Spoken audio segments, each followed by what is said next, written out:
Welcome back, YouTubers, to my channel of an everyday life of an Aspie. If you're following me right now and you're new to my channel, I'm AspieAnswersAll, or many of you will know me as Aspie if you're following me on my social media sites and the like, and basically supporting me as much as you can. From here on in, basically, as you know, that there will be a few changes here and there due to my scheduling of some videos that I promised for you guys, but don't fret, some of them will come into play if you just have the notifications bell on, or to let you know what I've been uploading or what have you, or that it's ready to, watch, or what have you, whatever it's set out to be. For the ones that are new to my channel, I welcome you to my channel, and basically what I do is, if you don't know already, is I create mental health and awareness series kind of videos with mental health and other disorders that comes into play, as well as just health and awareness versus basically talking about my life journey with Asperger's syndrome and everything in that territory of Asperger's syndrome, or as I abbreviate it down to AS. I also do some video messages of hope, inspiration, motivation, and all the like, just to support and uplift you guys when you're down and out. And hopefully some of these video messages will be of value and use to you. So please bear in mind also, when I try to share what's on my heart, and then based on these video messages that I do, based on the everyday topics that people may struggle through of their own personal life, that if you feel that's not for you, just either dismiss it, or just turn off the video. Or if you feel that the video is not for you, maybe just do a kind, respectful thing for me, is just to maybe forward the video over to someone that may need to hear it. So without further ado, guys, before I begin this, just to give you an update what's going to happen. Like, as I said, I was hoping to do some more videos based on the Beauty from Ashes vlogging of the personal everyday topics that we may go through in our lives, like protecting our standards, topics like that, haters and hate, relationship problems and all that, as well as just personal struggles that we go through, be it if sometimes we feel like we're down and out and people are bullying us, or just seem to think that it's all in our head, that we're crazy, and that we know it's not our fault from what we're struggling with, of our personal struggles, regardless if it's just a mental health problem versus just a chronic illness or what have you. It's just a spur of the moment thing that we just need to take on board, regardless what it may be.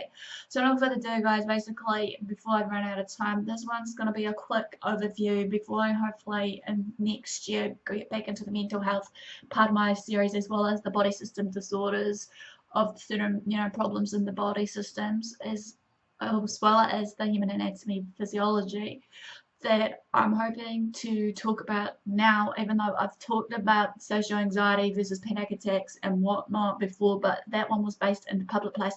This one's how to deal with like panic attacks, or shall we say social anxiety attacks. Yeah, it is panic attacks, sorry, while you're in school. So these are for the ones that I want to target for people that do suffer from it in schools, that are school age and whatnot. These will be hopefully broken down into 4 parts, so that hopefully it can be easy step-by-step guideline. But before I begin, like in other video I've been doing on my mental health and awareness, I'm no medical professional. I'm just a normal everyday Joe vlog that's just basically minding my own business, trying to get on with my everyday life and share my life stories that are personal to me and close to my heart to share with my life experiences. And hopefully with me reaching out to you guys, that you're not alone, and hopefully that you can seek the professional help and advice that you need for yourself, or for someone that you know of that's showing these classic signs and symptoms. So if they do persist, seek professional medical care. I don't condone anyone to do self-harm, no way. This is not the way to go. There are help out there. It's just a matter of finding the right help and the right support networks around us. So let's begin this. So this is going to be part 1 basically of this. So hopefully you'll enjoy, and don't forget to share these if you feel in your heart to do so. Right, as you know, basically with our chemical body, or our body in general, and the response of it all, when things goes really crazy and that we're facing dangerous situations, our body will tend to get into the fight or flight mode, or response mode, shall we say, by releasing some chemicals into the bloodstream. This response is commonly natural and will help us the will to survive. The emotional and physical ways we react during this fight or flight can be described as panic, straight out. If you're an adolescent or teenager, shall we say, with panic disorders, you may experience panic when you aren't actually facing an immediate threat though. However, we can't always control these panic attacks, but with a few basically, tips and advice that I'm going to give you along the way to help you learn how to calm yourself down and manage these panic attacks, regardless if you're in a public place, like in a, show or concert versus basically as this one is in the school, or just anywhere in general that you feel that needs to. Hopefully this will be beneficial to you. So part one is being proactive. Number one, if you're in a school, the first step to this is alert your teachers beforehand.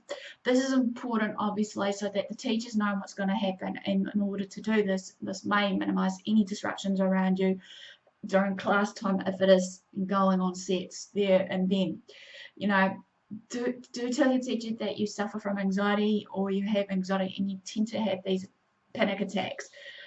Okay, be honest and real about it. Explain how it feels. Some days you may need to go to the nurse or counsellor, or you may need to get out of the room for a few minutes, maybe just to calm yourself down. Okay, most teachers will quickly agree with doing anything they can to help you, though. However, to cope with these panic attacks, they should be trained enough to know the warning signs of any mental health disorders and other disorders in place, so that they can be on board, as well as maybe counsellor or whoever that they can, call and pick up the phone to. Okay, sometimes, when it comes down to it, they can also, for the teachers, will quickly agree doing anything they can to help you cope with a panic attack that occurs during your school day. However, it may be necessary to have your parents meet or call the teacher to discuss the issue, or bring in a signed in note, maybe from your doctors, to say that this is what you suffer from, so that they can get a general idea, obviously, of what's going on with you. Because, especially when it comes down to the exams, sometimes with me now, for some reason, with my panic anxiety attacks, even though we've got to differentiate between the two, as I said before, I've discussed this already, but I remember one time for me, I still suffer some anxiety attacks now and again, and we got to remember that everyone's different in handling and managing these. So, like with me, example wise, when I was basically in high school, it was really, really, really, really embarrassing. Well, not embarrassing, but overwhelming point for me as well as people around me when sitting exams and whatnot. And I'm just hoping that maybe, people will understand. So, part one, number two of this, map out maybe a plan to put into place. What I mean is here, once you have given your teachers the heads up about what's actually going on, or that you do experience a panic attack in their classes when they teach, come up with a way to excuse yourself for time out without being so disruptive and around you that people will give you their stares and whatever else it may be. This will allow you time to leave the environment so you can practice some calming techniques if you've got some in place. But this will also allow the teachers to continue working with other students. My advice here, though, is talk it over with each teacher that you have to see what's the most appropriate way for excusing yourself. You might simply make eye contact with the teacher and point towards the door. You may ask, "Can I be excused, Mr. Sinclair?" Number two, for another advice here, is work with the teachers, school administrators, and the counsellors to determine the best course of action that is required to do so, that will well fit for both of you.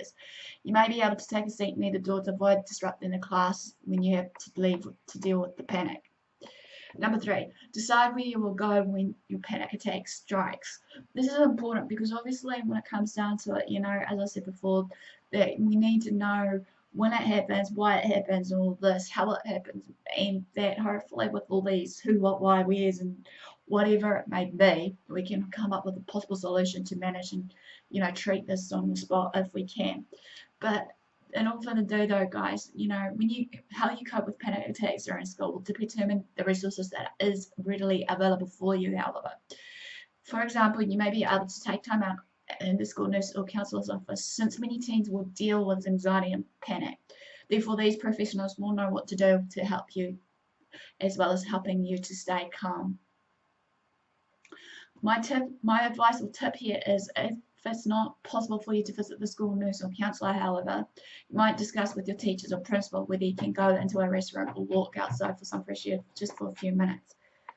Number four, have medication readily available if necessary. As we know, sometimes some people may need medication to go about helping with the anxiety and everything else, you know. But, just bear in mind, if you find that many of your school classes and activities are constantly being missed or interrupted due to your panic, you may require medications. With severe or seemingly uncontrollable instances of panic, it may be helpful to take medications before during the school day to address any of the symptoms that persist in your day that will restrict you from, or prohibit you from doing what you have to do.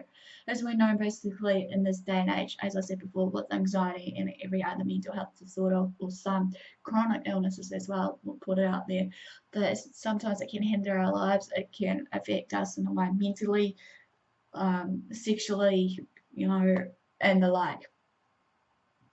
So my advice here is, number one, discuss the possibility of medications with your doctor to see if this is a good choice for you. However, not all medications will be well suited for everyone. Medications can be used for panic attacks, including your antidepressants, which must be taken for a longer period in order to experience any of the benefits, and benzodiazepines or anti-anxiety medicines are known for that can be taken during the panic attack to alleviate symptoms within 30 minutes to the first hour. Also, number two, remember medications alone will not get to the root of panic disorders. However, most doctors advise a combination of medication, therapy, and lifestyle changes for best results. Also, bear in mind that benzodiazepines can be highly addictive and they may affect your ability to drive safely if you are a teenager that drives. So use these meds with extreme caution and care. Well, this is basically ends the first 4 parts of my dealing with panic attacks while in school. Give me a like for thumbs up for support. Comment below if you know of any other tips and tricks along the way, or just pop in to say hello to me, whatnot, to show that you're engaging with me. Feel free to subscribe to my channel if you haven't done so. Feel free to follow me on my social media sites, which is linked in the description. Thanks for the support. Thanks for watching. Do what you love what you do. Aspie signing out, and I'll see you again soon.